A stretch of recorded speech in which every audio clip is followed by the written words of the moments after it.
오늘 근심이란 주제로 말씀을 같이 나누기를 원합니다. 제자란 영어로 disciple라는데요. 이 제자란 뜻이 뭔가 하면 추종자, 신봉자, 따르는 자 이렇게 우리가 해석하기도 합니다. 이 제자의 특징이 있다면 제자는 늘 가까이 있는 사람입니다. 제자는 가까이에서 따르는 사람들, 스승을 따르는 자들. 예수님이 12제자 할 때 보통 12제자를 대표할 때 예수를 따르는 모든 사람을 제자라 하지만 특별히 12제자를 주께서 선택해 주셔서 그들과 함께 늘 가까이 3년 동안 그들과 함께 먹고 마시고 가르치고 전도시키시고 여러 가지 일들을 보여주셨죠. 그래서 예수님의 제자들은 누구보다 예수를 잘 알고 예수님의 그 뜻이 어디 있는지 주께서 이 땅에 왜 오셨는지에서 그는 수없이 많이 듣기도 했습니다. 예수님이 잡히시던 전날 밤에 너희가 다 나를 버릴 것이다 라고 예수께서 그렇게 말씀하실 때 베드로가 말하죠. 모두가 다 예수를 버릴지라도 나는 예수를 버리지 않겠습니다. 모든 제자들이 이구동성으로 같이 얘기하게 됩니다. 그리고 예수님이 잡히시는 바로 그 순간에 어떻게 했습니까? 제자들은 다 도망갔습니다. 그 중에 대표적으로 말했던 이 베드로는 도망가진 않고 멀찍이 떨어져서 이렇게 줄을 따라갑니다. 그동안 가까이 예수님과 함께 숨쉬며 같이 가던 이 제자가 멀찍이 떨어지는 순간부터 이미 제자임을 포기하는 것이 사실은 거리를 둔다는 것입니다. 여러분 우리가 이 제자라는 단어 말고 또 대중이란 단어 아시죠? 대중, 관중, 대중이란 얘기를 하잖아요. 그죠? 이 대중들은 어떻습니까? 대중들은 어떻게 하면 잘할 때는 응원하죠. 그죠?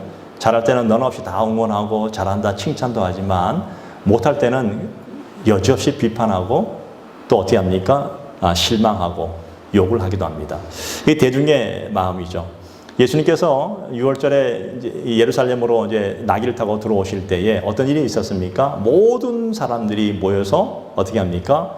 왕으로 입성하시는 그 예수를 통해서 호산나 호산나 다윗의 자손으로 오신 이여 하면서 아주 그들이 열렬하게 환호하기도 하고 또 그렇게 막 함성을 지르면서 예수를 맞이하게 되죠. 대중의 함성입니다. 이 대중은 어떤 분위기에 쫓아가는 것들이 참 많은 것을 보게 됩니다. 그런데 그렇게 외쳤던 수많은 대중들이 예수님을 열렬히 환호했던 그들이 일주일이 채 되기 전에 어떤 일이 벌어졌습니까? 예수를 못 박으라고 외치게 되죠. 이게 바로 대중적 영성이라는 거예요. 이 대중적인 영성. 사실은 이 대중적인 영성을 가지고 있는 사람들은 신앙의 깊이를 좀 체험하기가 참 힘들고 어려워요. 그래서 그들은요, 고난이 오게 되면 어떤 게 쉽게 버리고 쉽게 피하기를 원합니다. 그래서 고난의 상황들을 잘 이해할 수도 없지만 받아들이지 못하기 때문에 이 깊이 있는 어떤 신앙의 모습을 갖기가 힘들다는 것입니다. 여러분, 고난이 있어야지 우리 인생에 진짜인지 아닌지를 우리는 판단할 수 있지 않습니까? 고난이 있어야 우리 인생의 진정한 깊이를 경험할 수 있습니다. 내 신앙생활에 고난이 있어야지만 예수 그리스도의 마음을 알게 되고 하나님의 마음을 알게 되는 깊이 있는 영성으로 나아갈 수 있게 된다는 것이죠. 그래서 고난이 있어야 진정한 충신이 누군지 간신이 누군지를 알 수 있지 않습니까? 진짜 고난이 있어야 진짜 내 친구가 누군지를 그때 우리는 알게 됩니다. 그리고 진정한 동역자가 어떤 사람인지를 그때 우리는 보게 되다는 사실이죠. 자, 보십시오. 베드로. 충성을 다하겠다고 예수님께 그렇게 고백했던 베드로. 누구보다 예수님의 수제자라고 일컬을 만큼 아주 가까이에서 주를 따랐던 그 베드로가 왜 주님이 잡히시던 그날 멀찍이 떨어져서 갈 수밖에 없었을까요? 예수님 곁에 있는 것이 불안한 거예요. 그래서 예수님 곁에서 떨어져서 멀찍이 예수님의 제자가 아닌 척하면서 예수를 바라보는 바로 그것이 바로 안전지대라는 것입니다. 그것이 나를 지켜주는 안전지대. 예수님의 곁보다는 예수님과 좀 더 떨어지는 그것이 안전지대. 그것이 나에게 더 안전한 지대라고 생각하기 때문에 그는 떨어질 수밖에 없었습니다. 여러분, 언제 우리가 공포를 느낍니까? 오늘 여러분의 인생 속에 언제 여러분들이 그렇게 염려하게 됩니까? 내가 무엇인가를 통제할 수 없을 때 우리는 공포를 느끼게 됩니다. 우리는 보통 그렇게 얘기하고 있잖아요. 주님 곁에 있으면 안전합니다. 주님 나와 함께 하시면 우리는 안전합니다라고 그렇게 고백은 하지만 정말 그렇게 안전하다고 느끼고 있습니까? 주님 곁에 있으면 굉장히 안전하다고 느끼는데 물론 맞는 얘기인데도 불구하고 그런데도 불구하고 내가 내 스스로를 통제할 수 없다고 생각하는 그 순간 그게 모순이죠. 멀어지기 시작합니다. 네. 이게 타락한 인간의 본성 아닙니까? 오늘 여러분은 그렇지 않습니까? 저도 그런 마음들이 있더라고요. 그러니까 주님만이 내 인생의 진정한 길이요 진리요 생명입니다. 주님 내 곁에 있습니다. 난 주님과 함께 있으면 두려울 것이 없습니다. 고백은 하고 열심히 나가는데 근데 그 순간 어떤 일이 벌어지냐면 내가 통제할 수 없는 그런 모습이잖아요. 그러니까 난 내가 통제하고 싶은 곳에 자꾸만 뛰쳐나가고 싶은 그런 마음들이 있더라는 겁니다. 그래서 예수를 믿어도 내가 원하고 내가 통제할 수 있는 그곳, 내 삶과 내 일터가 먼저가 될 수 있기 때문에 좀 멀어지기 시작하는 거예요. 예. 이걸 가지고 우리는 모순적 영성이랍니다. 분명히 믿긴 믿는데 되게 모순된 모습을 보여주는 거예요. 예. 하나님이 함께 하신다는 이 사실보다도 좀 현실적으로 말한다면 내 통장에 당장 1억이 있는 것이 내게 더 안전함을 느끼게 해줍니다. 왜냐하면 내가 통제할 수 있기 때문에. 그것은 내가 얼마든지 내가 찾아서 쓸 수 있는, 통제할 수 있는 것이기 때문에. 그래서 안도감이 있습니다. 이런 모순적 영성을 가지고 있는 분들이 우리 주변에 너무나 많이 있어요. 그래서 그런 분들이 신앙생활을 30년, 40년, 50년, 60년을 해도 이런 신앙을 가지고 살아보면 깊이 있는 영성을 갖지 못한다는 겁니다. 그래서 얕은 물가에서만 찰랑거리지 진짜 바다가 무엇인지 깊이가 어떤 것인지를 알 수가 없는 거예요. 그래서 얕은 물가처럼 찰랑거리는 발목막 젖히는 그런 신앙이 될 수밖에 없다는 거죠. 저는 여러분들이 우리의 신앙이 깊은 바다를 경험하듯이 우리 하나님의 놀란 깊은 영성들을 경험할 수 있는 신앙이 되기를 바랍니다. 살다 보면 우리 인생 속에 막 여러 가지 정신적인 어떤 병력들이 많이 있는데 공황장애라는 그런 병력이 있더라고 보니까요. 여러분 이 공황장애가 뭔지 아십니까? 내가 통제할 수 없을 때 느끼는 병적인 감정이 공황장애예요. 요즘 그런 분들이 굉장히 많이 있더라고요. 그래서 그런 분들은요 엘리베이터도 못 타요. 예. 왜냐하면 그런 분들은요 비행기도 잘 못 타요. 왜? 비행기를 타는 순간 내가 비행기를 통제할 수가 없기 때문에 불안한 거예요. 그래서 탈 수가 없는 거예요. 뭔가 내가 통제할 수 있다고 생각하는 그곳이 바로 내가 안전하다고 느끼기 때문에 대중들이 많이 모인 곳에 모여 있잖아요. 그러면 그는 항상 문 옆에 앉습니다. 왜? 내가 언제든지 일어나서 갈 수 있는, 내가 스스로 할 수 있는 그곳. 네. 그래서 이런 어떤 공황장애를 겪는 분들의 모습을 보게 되면 항상 불안해요. 그래서 폐쇄된 곳도 싫어요. 왜냐하면 그곳은 내가 통제할 수 없는 곳이야. 늘 내가 통제할 수 있는 곳에 있어야지만 내가 안전한 거예요. 여러분 에덴 동산에 선악과를 아담이 먹었습니다. 그 먹고 난 다음에 어떤 일이 벌어졌습니까? 왜 먹었을까요? 눈이 밝아졌습니까? 목적이 뭡니까? 내가 하나님과 같이 되려는 하는 마음들이 그 속에 있지 않았습니까? 그런 마음들이에요. 그러니까 모든 것을 내가 결정하고 내가 통제하는 것, 그래서 선악의 기준이 내가 되는 것, 이게 바로 내가 통제할 수 있는 인간의 본성 속에 그게 내재되어 있다는 것입니다. 이게 타락한 인간의 모든 사람 속에 내재되어 있는 거예요.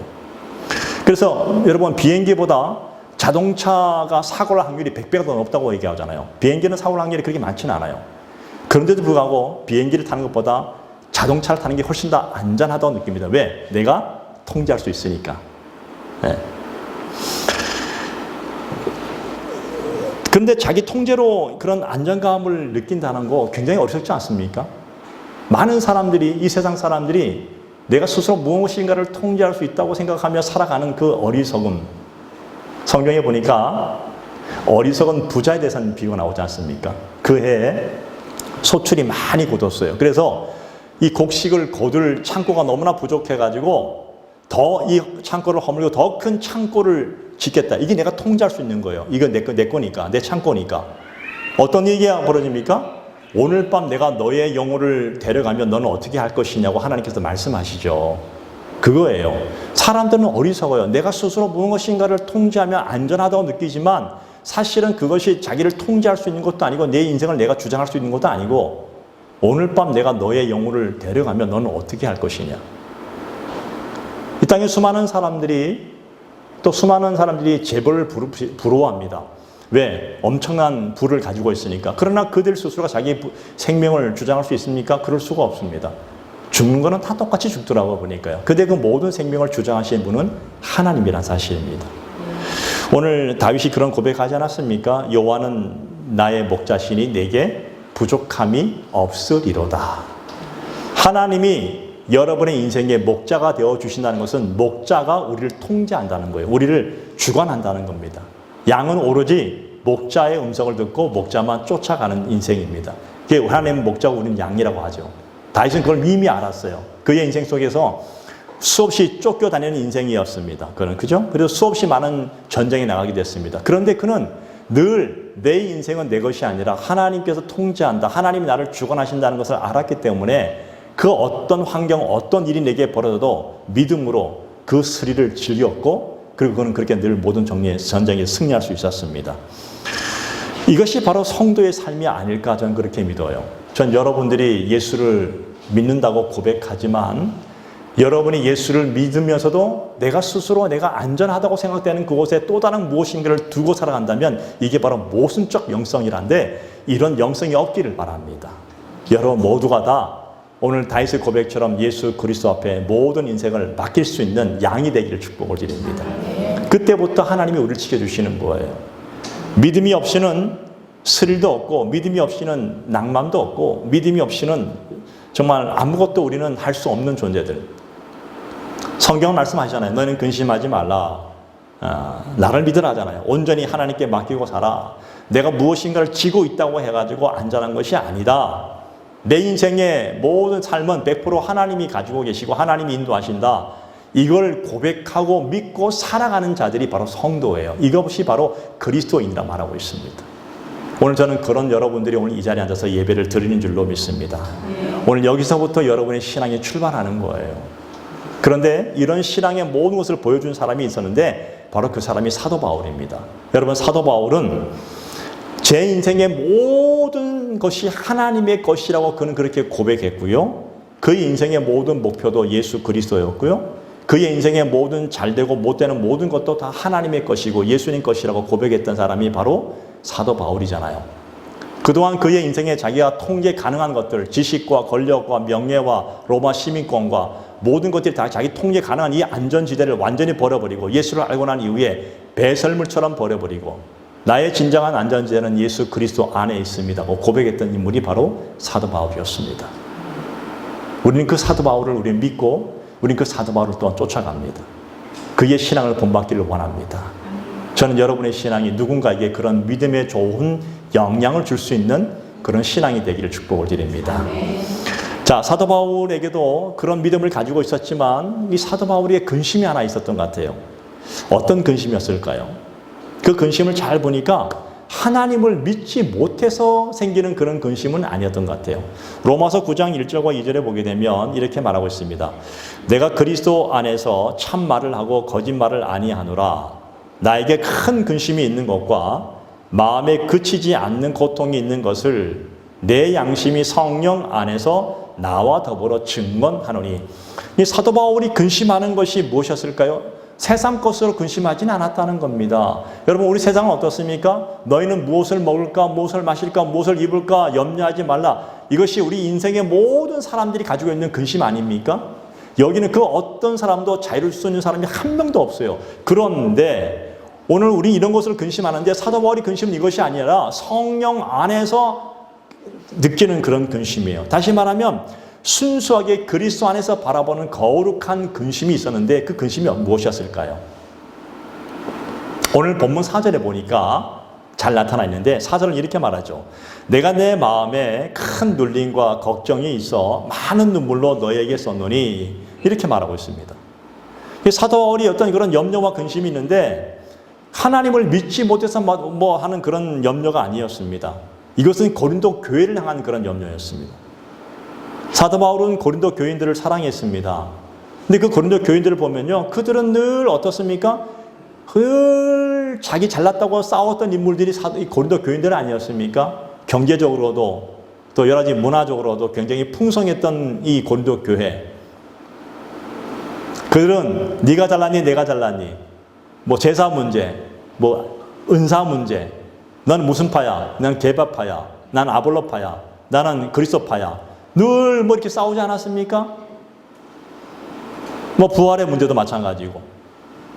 그 여러 가지 걸로 계속 싸우는 그들 고린도 교인들을 바라볼 때마다 이 사도 바울의 마음속에 큰 근심이 생긴 거예요. 왜 그럴까? 쟤들 도대체 왜 그럴까?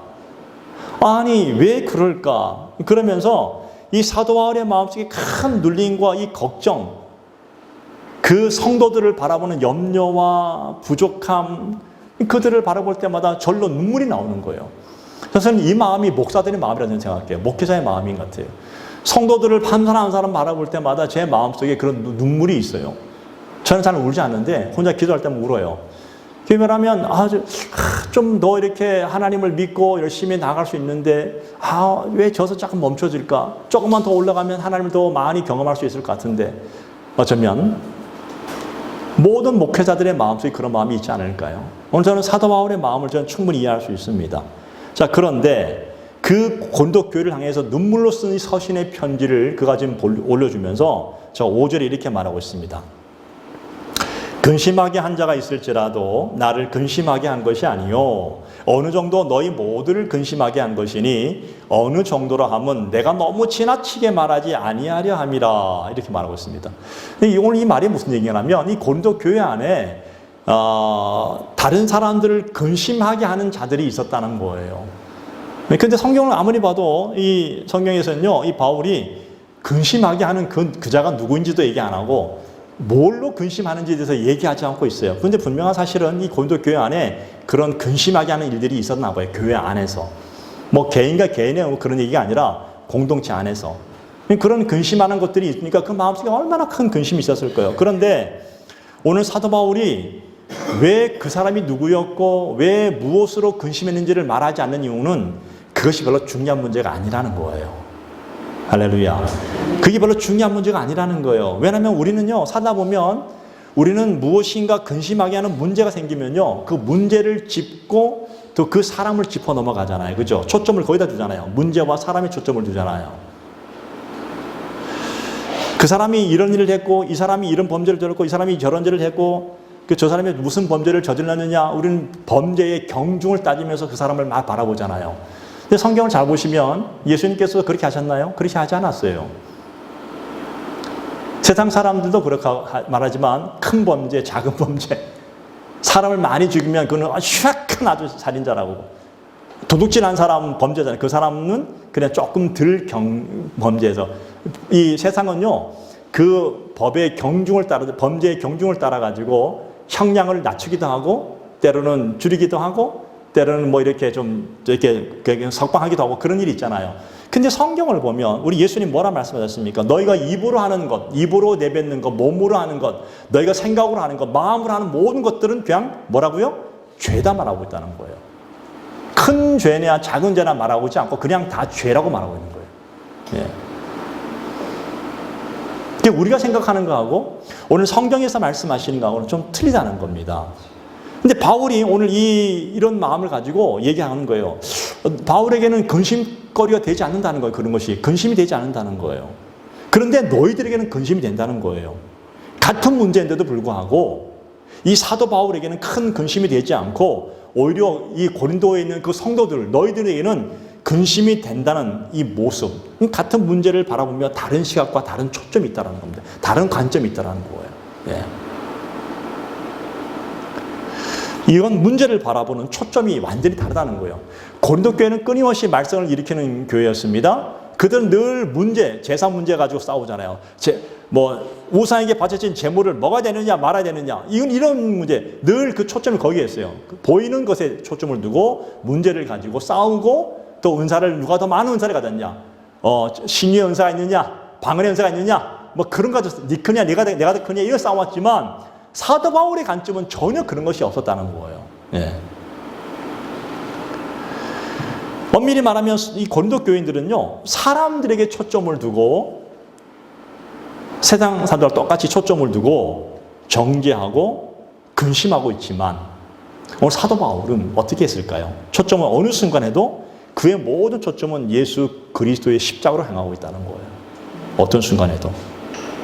그 예수 그리스도의 십자가가 뭡니까? 대속의 은혜고 사랑이고 희생이고 다 거기에 나와 있지 않습니까? 그러니까 어쩌면 우리는 이 사도 바울의 모습을 보면서 이 사도 바울이 고린도 교회 교인들을 바라보면서 오늘 이런 얘기를 하는 그 목적을 보면 어쩌면 너희들 안에 주님이 피로 사신 교회의 모습이 아닌 너희가 또 다른 무엇인가를 만드는 교회가 너희에게 있지 않느냐라고 그렇게 말씀하는 것 같기도 해요. 너희 정말로 예수 그리스도의 피로 산 교회 너희들이 정말 그렇게 믿고 살아가고 있느냐? 근데 너희는 지금 뭐 하고 있는 거니? 오늘 고린도 교인들은요, 자기들이 왜 그들이 눈에 보이는 것으로 서로 근심하고 왜 그렇게 했을까요? 눈에 보이는 것으로 그들이 통제할 수 있겠다고 생각하는 거예요. 그게 정죄하는 거예요. 통제할 수 있으니까 그게 안전하다 생각하는 거예요. 그럼 너희는 지금 예수 그리스도의 피로 사신 교회를 잊어버리고 너희가 만든 또 다른 무슨 종교 단체를 가지고 너희는 그렇게 하고 있지 않느냐? 이렇게 말하고 있는 거예요. 예, 이 속에 지금.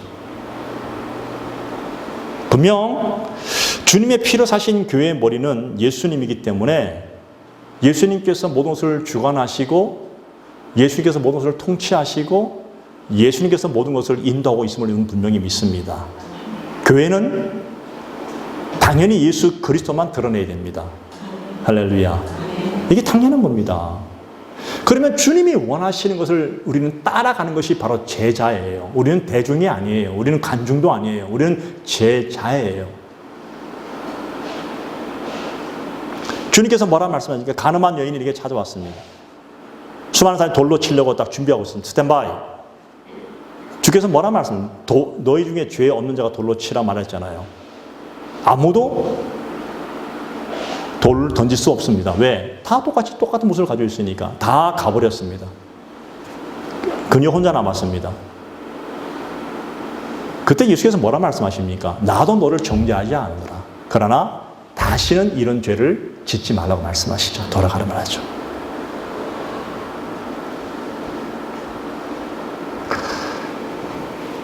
머리가 되신 그리스도가 우리 교회의 중심이라면 우리 인간이 머리가 되어지고 우리가 스스로 통제하고 우리가 스스로 무엇인가를 결정하고 무엇인가를 해나간다면 그건 그리스도의 피로 사신 교회가 아니라 우리가 만든 그냥 하나의 종교 단체일 수 있다는 겁니다. 오늘날 이런 교회들이 많이 있을 수 있다.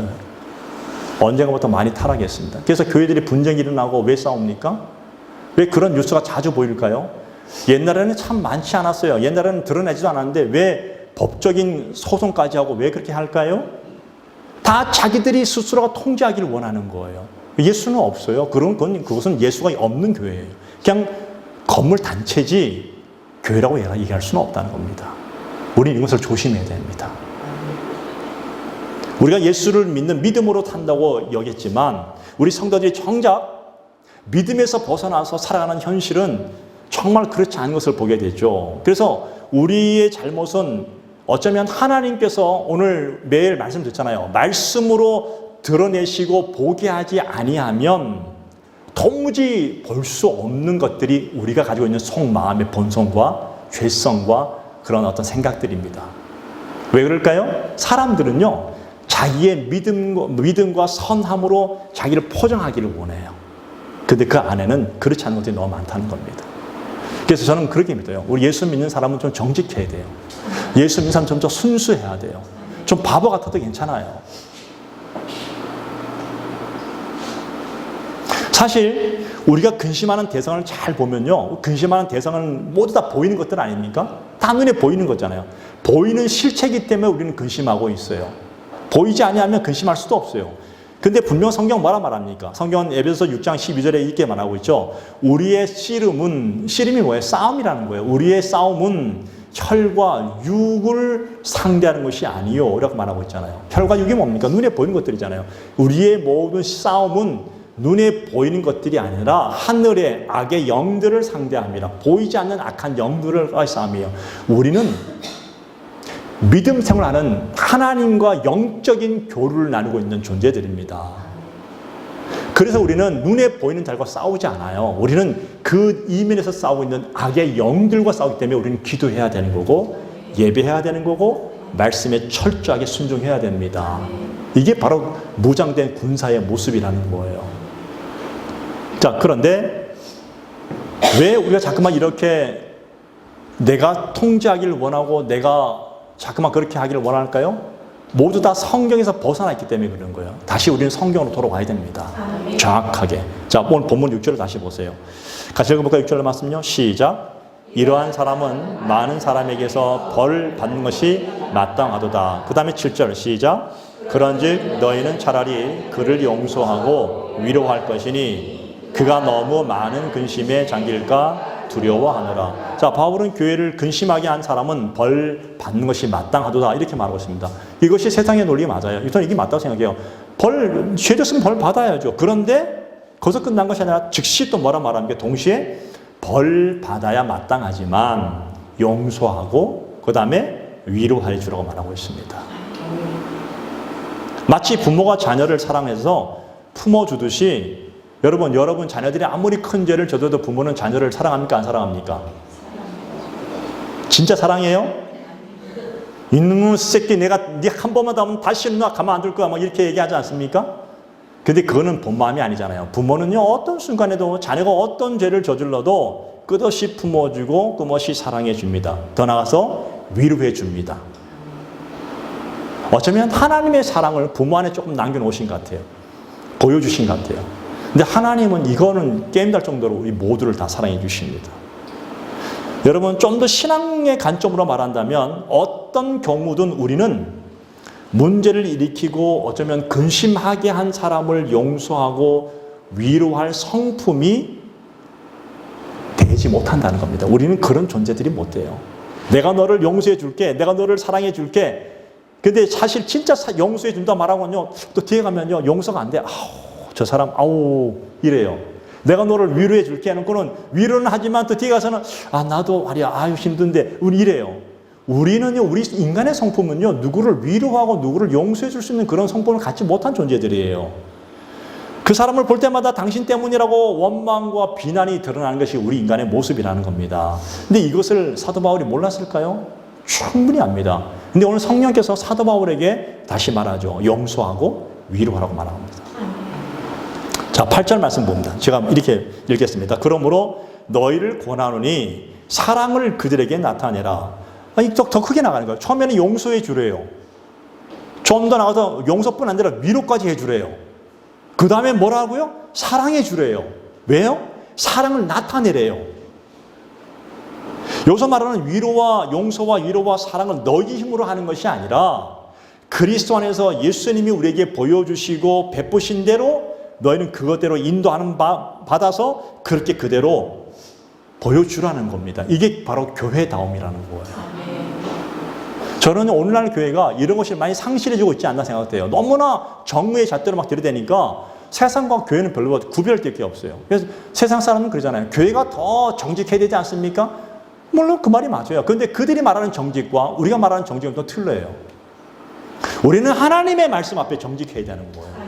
말씀이 말하는 대로 따라가면 되는 거예요. 세상은 세상의 기준의 잣대의 정직을 말한다면 오늘 저와 여러분들은 하나님이 말씀하시고 예수님이 말씀하신 뜻이 어디 있는지 그 말씀의 기준을 가지고 그대로 살아갈 때 바로 그게 정직한 신앙이 되는 거예요.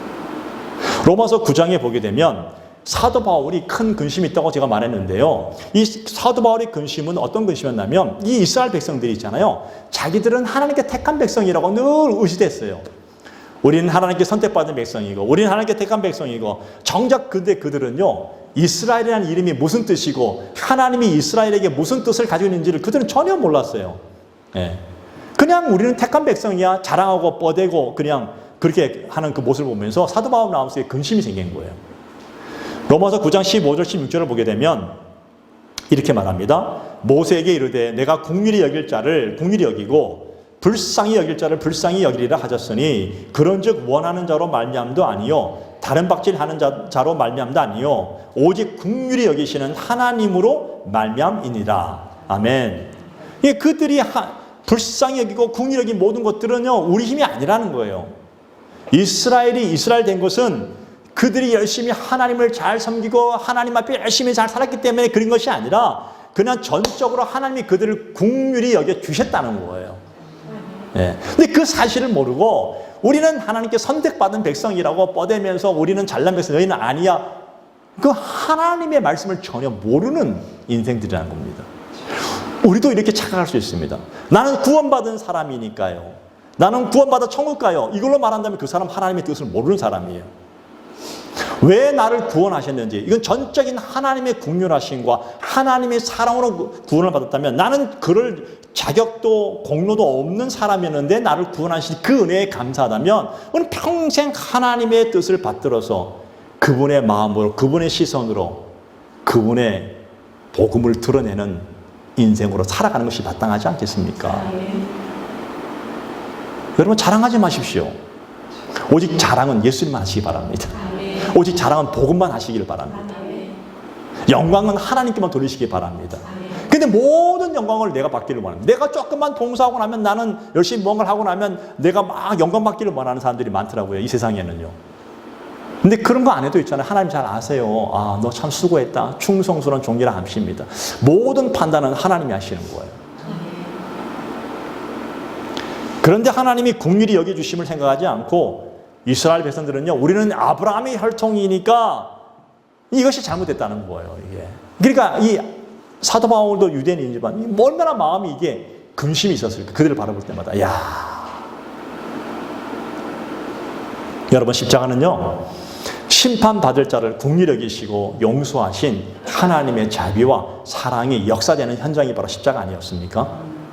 그런데 예수 그리스도의 십자가를 믿는다는 것은 우리는 이제부터 우리 인간의 모든 의와 모든 판단과 모든 정죄와 모든 공로와 모든 의를 완전히 부인하고 오로지 하나님이 내게 주신 긍휼하신 그 사랑으로, 은혜의 감사함으로 구원의 감격을 가지고 살아가겠다고 작정한 자들이에요. 이게 성도들이에요. 이런 믿음으로 함께하는 것이 바로 교회 아닙니까? 저는 우리 한섬한교회가 그런 교회 되기를 축복을 드립니다. 정말 믿음으로, 말씀으로, 정말 그런 은혜만, 다시 말해 우리의 모든 자랑은 예수 그리스도의 십자가만 되기를 바랍니다. 네. 세상은 점점 더 유럽에 있는 교회를 쫓아가기 원합니다. 점점 더 크고 화려한 교회를 더 지켜보고, 시설도 너무너무 좋고 프로그램도 너무너무 좋은, 여러분 세상을 말하지 마시고 성경에서 나와 있는 것만 하면 됩니다. 우리는 하나님만 높여드리면 되고 예수 그리스도만 드러내면 됩니다. 그게 교회 아닙니까? 아무리 그렇다 하더라도 우리 적어도 이 말씀을 듣는 저와 여러분들은 진짜 교회 다음의 모습을 가지고 살아가는 성도가 되길 바랍니다. 네. 물론 여전히 부족하죠. 부족하지만 그럼에도 불구하고 은혜에 감사하는 것, 이게 바로 우리의 모습이 되어야 됩니다. 십자가 용서와 사랑이 없는 교회는 존재할 수가 없어요, 여러분. 오늘 그래서 고린도 교회인들로 인해서 바울의 근심이 무엇일지 능히 우리는 짐작할 수 있지 않습니까? 오늘 정작 고린도 교인들은요, 뭐가 잘못됐고 니 때문에 뭐가 아마 그들이 막 서로 불난 가운데 서로 막 근심하고 있을 때 사도 바울의 근심은요, 그 사람, 잘못한 그 사람이 아니라 근심하고 있는 고린도 교인들을 보고 근심한 거예요. 너희는 지금 무엇 때문에 근심하고 있느냐? 너희가 진짜 초점을 두고 것은 그리스도의 십자가의 복음 아니냐? 거기에 두고 너희는 그저 감사하고 긍휼한 마음으로 사랑하고 용서하고 위로하라는데 너희는 무엇하고 있느냐? 말하고 있는 거 아닙니까? 교회는요, 예수 십자가의 피로 용서받고 하나님의 긍휼하심을 입은 사람들의 모임이 바로 교회지, 십자가의 피로 용서받은 것은 내 자신이 저주받을 존재였다가 나를 그냥 값없이 구원하신 그 은혜에 감사해서 나는 원래 그런 사람이었구나라고 인정하는 거예요. 그리고 정말 겸손하게 하나님의 은혜를 바라보며 그냥 주의 일을 받들며 그냥 묵묵히 걸어가는 겁니다. 복음을 들고.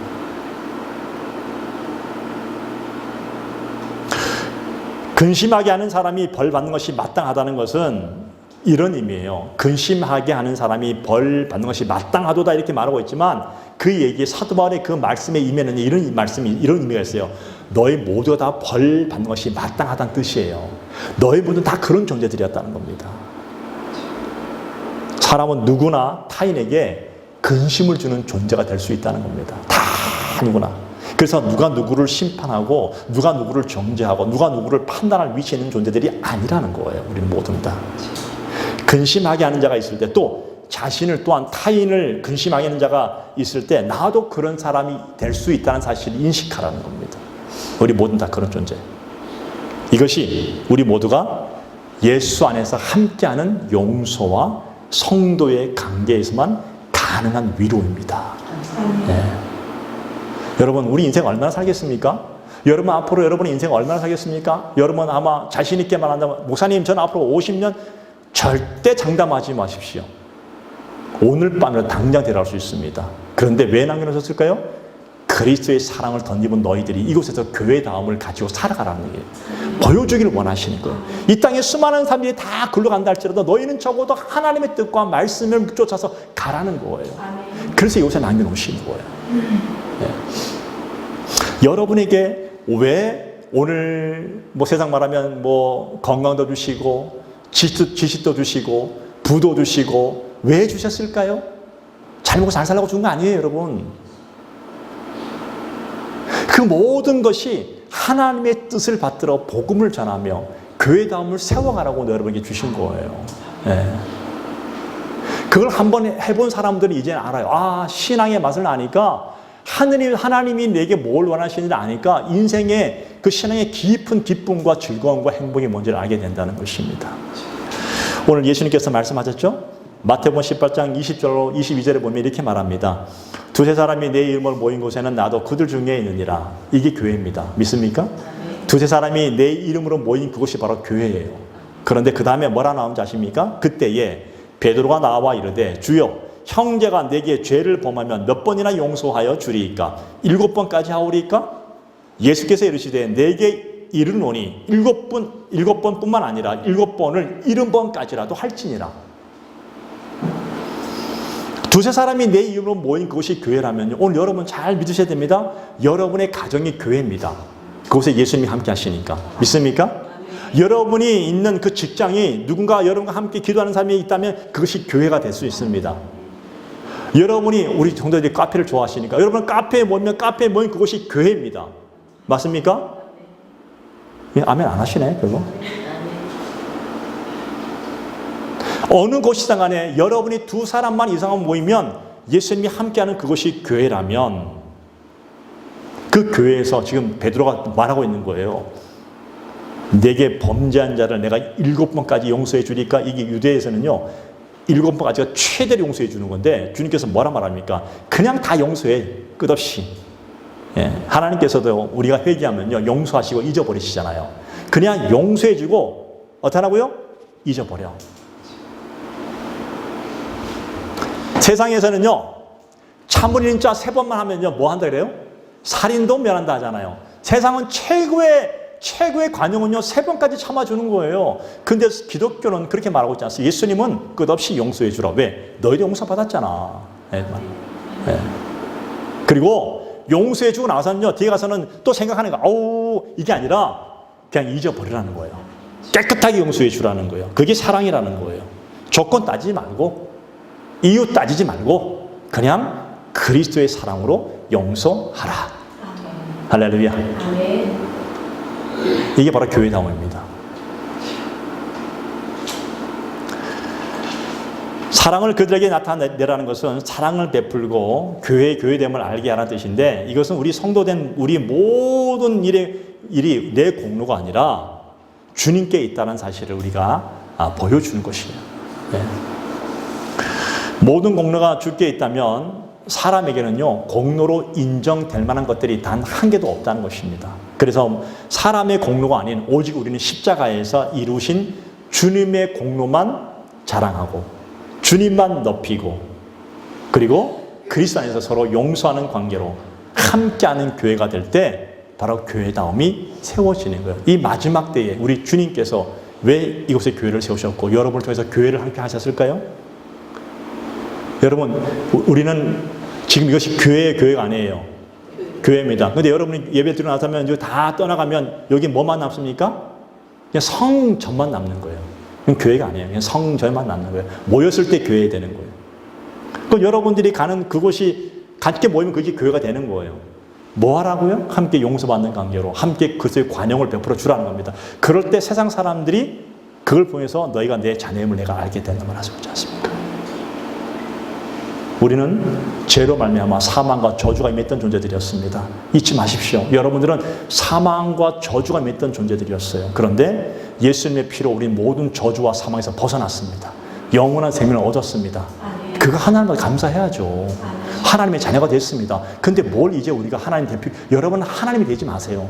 여러분은 그냥 용서받은 존재로 살아가시기 바랍니다.